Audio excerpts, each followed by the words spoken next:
Natanong ni MJ Felipe ng ABS-CBN News si Coco tungkol sa mga hindi inaasahang pagkawala ng ilang malalaking karakter sa Batang Quiapo.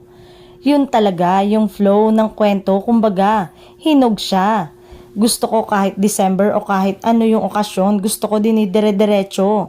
Kasi buo yung kwento. Kasi ang dami naming interesting characters na dapat bigyan ng kwento. Paliwanag ni Coco. Natutuwa kami kasi yung ratings kahit last December, ang ganda-ganda ng binibigay sa amin na pagmamahal at suporta ng mga tao. Nasambit din ng aktor na may malaking plano sila para sa second anniversary ng Batang Quiapo sa February 2025. Ibig sabihin nun, maganda yung naibibigay nating kwento sa pagtutulungan ng lahat, sambit ni Coco.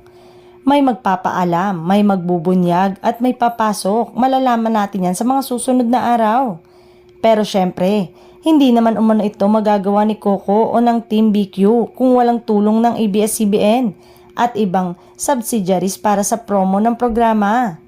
In fairness, walang prangkisa ang ABS-CBN pero ang lakas-lakas ng FPJ Batang Quiapo sa Luzon, Visayas at Mindanao.